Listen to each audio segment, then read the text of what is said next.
ಸ್ನೇಹಿತರೆ, ದೇವರ ನಾಡಾದ ಕೇರಳಕ್ಕೆ ಈಗಾಗಲೇ ಐಸಿಸಿ ಉಗ್ರರು ಕಾಲಿಟ್ಟಾಗಿದೆ. ಅವರ ಅಟ್ಟಹಾಸಕ್ಕೆ ಅದೆಷ್ಟೋ ಯುವಕ ಯುವತಿಯರು ಬಲಿಯಾಗಿದ್ದಾರೆ. ಇನ್ನು ಮಕ್ಕಳನ್ನ ಕಳೆದುಕೊಂಡ ತಂದೆ ತಾಯಿ ಕಣ್ಣೀರಲ್ಲಿ ಕೈ ತೊಳಿತಿದ್ದಾರೆ. ಆ ತಂದೆ ತಾಯಿಯ ಕಣ್ಣೀರ ಕಥೆಯನ್ನ ಕೇಳಲು ಕವರ್ ಸ್ಟೋರಿ ತಂಡ ನೇರವಾಗಿ ಕೇರಳಕ್ಕೆ ಬಂತು. ಅವರ ಒಂದೊಂದು ಕಣ್ಣೀರ ಕಥೆಯನ್ನ ನಿಮ್ಗಾಗಿ ಹೇಳ್ತೀನಿ, ಬನ್ನಿ. ಮಧ್ಯಾಹ್ನವರೆಗೆ ಕಾಲೇಜ್ ಇರೋದು, 1-2 ಗಂಟೆವರೆಗೆ. ಆ ನಂತರ ಇಲ್ಲಿ ಬಂದು ಅವಳು ಬಿಡುವುದು ಅಷ್ಟೇ. ಅವನಿಗೆ ಅವನೇ ಅಲ್ಲ, ಪರ್ಮನೆಂಟ್ ಡ್ರೈವರ್ ಏನಲ್ಲ, ಒಂದು ಲೋಕಲ್ ಡ್ರೈವರ್. ಅವಂದ್ರೆ ಬಜ್ಜಿ 3rd ಕ್ಲಾಸ್ ಉಗ್ರವಾದಿಯಾಗಿ, ಸ್ವಲ್ಪ ರೌಡಿ ಸಮ್ಮನಾಗಿ. ಹಾಗೆ ನಮಗೆ ಇದು ಸಂಗತಿ ಗೊತ್ತಿರಲಿಲ್ಲ. ಈಗ ಇವಳು ಕಾಲೇಜಿಗೆ ಬರ್ತಾಳೆ ಹೋಗ್ತಾಳೆ ಅಷ್ಟೇ ಅಲ್ಲ, ನಮಗೇನಿಲ್ಲ.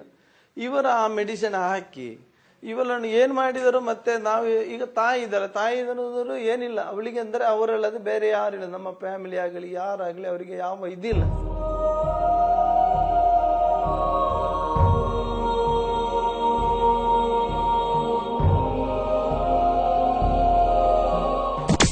ಕನ್ವರ್ಟ್ ಆಗಿ ಅವ್ರಿಗೆ ಮದುವೆ ಮಾಡ್ಲಿಕ್ಕೆ ಕೋರ್ಟೆ ಆರ್ಡರ್ ಕೊಟ್ಟದ್ದು. ಮತ್ತೆ ಏನ್ ಮಾಡುದು ನಾವು?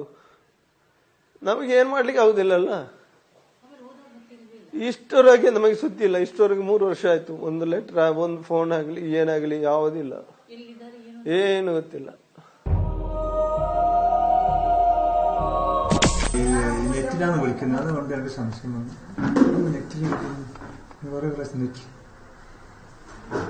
നിങ്ങൾ പോലീസിൽ പരാതി കൊടുത്തിട്ടുണ്ടോ? ചെരുപ്പ് വാങ്ങണ്ട.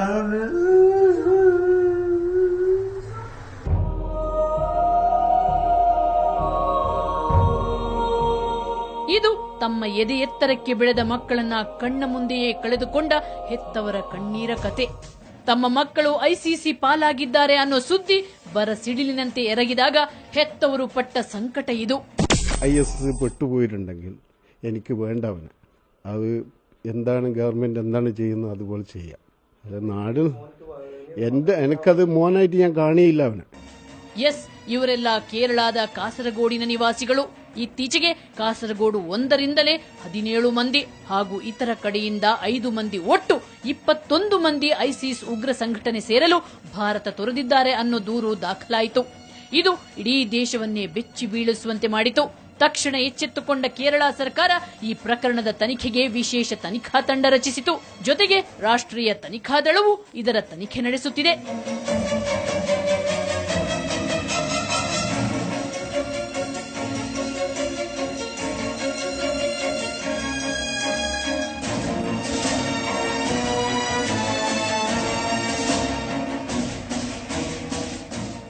ಇವರು ಐಸಿಸ್ನತ್ತ ಆಕರ್ಷಿತರಾಗಿದ್ದಾರೆ ಅನ್ನೋದಕ್ಕೆ ಅವರು ಕಳುಹಿಸಿರೋ ಸಂದೇಶಗಳು ಹಾಗೂ ಪ್ರಯಾಣದ ಮಾಹಿತಿಗಳು ಸಾಕ್ಷಿಯಾಗಿವೆ. ಮಕ್ಕಳು ಕಾಣೆಯಾಗಿರೋ ಬಗ್ಗೆ ಹೆತ್ತವರು ಧೈರ್ಯವಾಗಿ ಮುಂದೆ ಬಂದು ದೂರು ಕೊಟ್ಟಿರೋದ್ರಿಂದ ಪ್ರಕರಣ ಬಯಲಾಯಿತು. ಹಾಗಾದ್ರೆ ಈ ಹಿಂದೆಯೂ ಇಂಥ ಪ್ರಕರಣಗಳು ನಡೆದಿವೆಯಾ ಅನ್ನೋ ಅನುಮಾನ ಈಗ ಅನೇಕರನ್ನ ಕಾಡಲಾರಂಭಿಸಿದೆ. ಇದೊಂದು ಅತ್ಯಂತ ಅಪಾಯಕಾರಿ ಬೆಳವಣಿಗೆ. ನೆರೆಯ ಕೇರಳದಲ್ಲಿ ನಡೆಯುತ್ತಿರೋ ಈ ಬೆಳವಣಿಗೆಯಿಂದ ಕರುನಾಡಿಗೂ ಕಂಟಕ ತಪ್ಪಿದ್ದಲ್ಲ ಅನ್ನೋ ಕಾರಣಕ್ಕಾಗಿ ಕವರ್ ಸ್ಟೋರಿ ತಂಡ ತನ್ನ ಅಧ್ಯಯನ ಪ್ರಾರಂಭಿಸಿತು. ಅನೇಕರನ್ನ ಅನೇಕ ರೀತಿಯಲ್ಲಿ ಪ್ರಶ್ನಿಸುತ್ತಾ ಹೋದಾಗ ಆತಂಕಕಾರಿ ವಿಚಾರಗಳು ಬಯಲಾದವು. ಕೇರಳ ಕೇಂದ್ರವಾಗ್ತಿದೆಯಾ? ಇದು ಇಲ್ಲಿ ಈಗ ವಾಗಮನ್ ನಲ್ಲಿ ಒಂದು ದೊಡ್ಡ ಗುಡ್ಡೆ ಪ್ರದೇಶ ಇತ್ತು. ಅಲ್ಲಿ ತಿಂಗಳಗಟ್ಟಲೆ ಟ್ರೈನಿಂಗ್ ಕೊಟ್ಟಿದ್ರು. ಇಲ್ಲಿಯ ಸರ್ಕಾರಕ್ಕೆ, ಇಲ್ಲಿ ಇಂಟೆಲಿಜೆನ್ಸ್ಗೆ UPA ಸರ್ಕಾರ ಇರುವಾಗ, LDF ಸರ್ಕಾರ ಇರುವಾಗ, ಇಲ್ಲಿ ಕಳೆದ ಕೆಲವು ವರ್ಷಗಳ ಹಿಂದೆ ಅದು ಎಲ್ಲಿ ಕಾಶ್ಮೀರದಲ್ಲಿ ಹೋಗಿ ತೀರಿದ ನಂತರ ಹೊರಗೆ ಬಂದ ತನಿಖೆಯಲ್ಲಿ ಹೊರಗೆ ಬಂದಂಥದ್ದು. ಯಾಕೆ ಕೆಲವರು ಹೇಳುದುಂಟು, ಆಗಿದ್ರೆ ಇಲ್ಲಿ ಅಲ್ವಾ ಅವರ ಕಾರ್ಬಾರ್ ಮಾಡಬೇಕಾದ್ದು, ಇಲ್ಲಿ ಅಲ್ವಾ ಅವರು ಬಾಂಬ್ ಇಡಬೇಕಾದ್ರೆ, ಕೇರಳದಲ್ಲಿ ಅದು ಇಲ್ಲಲ್ಲ ಅಂತ ಹೇಳ್ತಿದ್ರೆ, ಇಲ್ಲಿ ಎಲ್ಲ ರಕ್ಷಣೆ, ಇಲ್ಲೊಂದು ಫ್ಯಾಕ್ಟರಿ ಇದು ಮತಾಂಧರಿಗಳಿಗೆ ಸಿಗುವ ಕಾರಣ ಅವರು ಇಲ್ಲಿ ಅದಕ್ಕೆ ಬೇಕಾದಂತಹ ಅಡಿಪಾಯವನ್ನು ಮಾಡಿ ಇಲ್ಲಿಯ ಎಲ್ಲ ಸವಲತ್ತುಗಳನ್ನು ಬಳಸಿಕೊಂಡು ಭಾರತದ ಮತ್ತು ಜಗತ್ತಿನ ಆದ್ಯಂತ ತೀವ್ರವಾದ ಉಗ್ರವಾದವನ್ನು ಮಾಡಲಿಕ್ಕೆ ಬೇಕಾಗಿ ಇರುವಂತಹ ವ್ಯವಸ್ಥೆಗಳು ಕೇರಳದಲ್ಲಿ ನಡೀತಾ ಇದೆ ಅನ್ನುವುದು ಸ್ಪಷ್ಟ. ಇಲ್ಲಿ ಕೋಟಿಗಟ್ಟಲೆ ಲಕ್ಷಾಂತರ ಕೋಟಿ ರೂಪಾಯಿ ಇಲ್ಲಿ ಇದಕ್ಕೆ ಬೇಕಾಗಿ ಬರ್ತಾ ಇದೆ, ಹವಾಲದ ಮುಖಾಂತರ ಬರ್ತಾ ಇದೆ. ಇಲ್ಲಿ ಲ್ಯಾಂಡ್, ಇಂತಹ ಉಗ್ರವಾದಿಗಳು ಲ್ಯಾಂಡ್ ಪರ್ಚೇಸ್ ಮಾಡ್ತಾ ಇದ್ದಾರೆ. ಇದರ ಬಗ್ಗೆ ಯಾವುದೇ ತನಿಖೆ, ಸ್ಪಷ್ಟವಾದಂತಹ ಸರಿಯಾದ ತನಿಖೆ ಇಲ್ಲಿ ನಡೆಯುವುದಿಲ್ಲ ಅನ್ನುವುದು ಸ್ಪಷ್ಟ. ಲವ್ ಜಿಹಾದ್ ಕಾಮನ್. ಕೇರಳದಲ್ಲಿ ಲವ್ ಜಿಹಾದ್ ಪ್ರಕರಣಗಳು ಕಾಮನ್ ಆಗ್ತಿವೆ.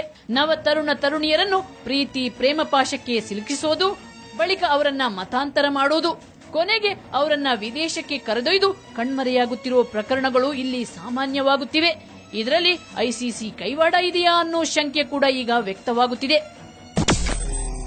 ಈ ಏರಿಯಾದಲ್ಲಿ ಬಹಳ ಮತಾಂತರ ಮಾಡುವಂತಹ ಒಂದು ಕುಮ್ಮಕ್ಕು ನಡೀತಾ ಇತ್ತು. ಆ ಸಂದರ್ಭದಲ್ಲಿ ನಮಗೆ ಪ್ರಾರಂಭದಲ್ಲಿ ಈ ರೀತಿ ಏನು ಗೊತ್ತಾಗ್ಲಿಲ್ಲ. ಕೊನೆಗೆ ಇವರು ಈ ಮತಾಂತರ ಲವ್ ಜಿಹಾದ್ನಂತಹ ಸಂಘಟನೆಗಳಿಗೆ ಒಳಗಾಗಿ ಯಾವುದೋ ಒಂದು ಆಮಿಷಕ್ಕೆ ಒಳಗಾಗಿ ಈ ರೀತಿ ಮತಾಂತರ ನಡೆದಿದೆ, ಅವು ಲವ್ ಜಿಹಾದಿನ ಮುಖಾಂತರ ಅಂತೇಳಿ ನಮಗೆ ಸ್ಪಷ್ಟವಾಯಿತು. ಹಾಗೆ ಈ ಹೆಣ್ಣು ಮಕ್ಕಳು ಮತ್ತು 2 ಗಂಡು ಮಕ್ಕಳನ್ನು ಅವರು ಅಮಾನುಷವಾಗಿ ಕರ್ಕೊಂಡು ಹೋಗಿ ಎಲ್ಲಿ ಹೋಗಿದ್ದಾರೆ ಅಂತೇಳಿ ಇದುವರೆಗೆ ಯಾವುದೇ ಸುಳಿವಿಲ್ಲ. ಪೂರಕವಾಗಿದೆ ಪರಿಸರ. ಐಸಿಸ್ ಉಗ್ರರಿಗೆ ಕೇರಳದ ಕರಾವಳಿ ಹಾಗೂ ದಟ್ಟ ಕಾನನ, ಬಾಂಬ್ ತಯಾರಿಕೆ, ಉಗ್ರ ತರಬೇತಿಯಂತಹ ಚಟುವಟಿಕೆಗೆ ಅನುಕೂಲಕರವಾಗಿದೆ. ಜೊತೆಗೆ ರಾಜಕಾರಣಿಗಳ ಓಟಿನಾಟ ಐಸಿಸ್ ಚಟುವಟಿಕೆಗೆ ಪೂರಕವಾಗಿದೆ ಅನ್ನೋ ದೂರು ಅನೇಕರದ್ದು. ಉನ್ನತ ಮಟ್ಟದ ರಾಜಕೀಯ ಬೆಂಬಲ ಈ ತೀವ್ರವಾದಿ ಸಂಘಟನೆಗಳಿಗೆ ಇದೆ. ಅವರಿಗೆ ಎಲ್ಲರಿಗೂ ಅವರ 4 ಓಟು, ಅವರ 4 ಸೀಟು, ನಾಳೆ ಅಧಿಕಾರ ಇದು ಬೇಕು. ಆದ ಕಾರಣ ಇವರನ್ನ ಪ್ರೋತ್ಸಾಹಿಸುವಂತಹ ಒಂದು ನಿಲುವನ್ನ ಎಡ ಮತ್ತು ಬಲ ರಂಗಗಳು ಸ್ವೀಕರಿಸ್ತಾ ಇದೆ. ಅದಕ್ಕೋಸ್ಕರ ಇಷ್ಟು ದೊಡ್ಡ ಅನಾಹುತ ಕೇರಳದಲ್ಲಿ ಆಗ್ತಾ ಇದೆ. ಇವಾಗ ಕಾಶ್ಮೀರಕ್ಕಿಂತಲೂ ಅವಘಡಗೆರೆಯುವಂತಹ ಒಂದು ಸ್ಥಿತಿ ಇಲ್ಲಿ ನಿರ್ಮಾಣ ಆಗಿದೆ. ಒಂದು ಕುಟುಂಬದ ಎಲ್ಲ ಸದಸ್ಯರು ಐಎಸ್ಸಿಗೆ ಸೇರ್ಪಡೆ ಆಗ್ತಾರೆ ಅಂತ ಹೇಳಿದ್ರೆ ಏನು ನಾವು ಹೇಳಬೇಕು? ಕಾಶ್ಮೀರಕ್ಕಿಂತಲೂ ಕಷ್ಟ. ಐಸಿಸ್ ಉಗ್ರರ ಛಾಯೆ ಕರುನಾಡಿನ ಗಡಿ ಕಾಸರಗೋಡ್ನಲ್ಲಿ ದಟ್ಟವಾಗಿರೋದ್ರಿಂದ ಕರುನಾಡಿಗೂ ಅಪಾಯ ಕಟ್ಟಿಟ್ಟ ಬುತ್ತಿ. ಅದು ಹೇಗೆ ಅನ್ನೋದನ್ನ ತಿಳಿಯಲು ಹೊರಟ ನಮಗೆ ಮತ್ತಷ್ಟು ಶಾಕಿಂಗ್ ಮಾಹಿತಿ ಲಭ್ಯವಾಯಿತು.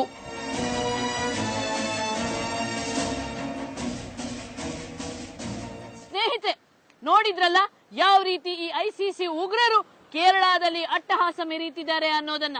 ಇವರ ಮುಂದಿನ ಟಾರ್ಗೆಟ್ ಕರುನಾಡು, ಅದರಲ್ಲೂ ಇಲ್ಲಿನ ಕರಾವಳಿ ಭಾಗ.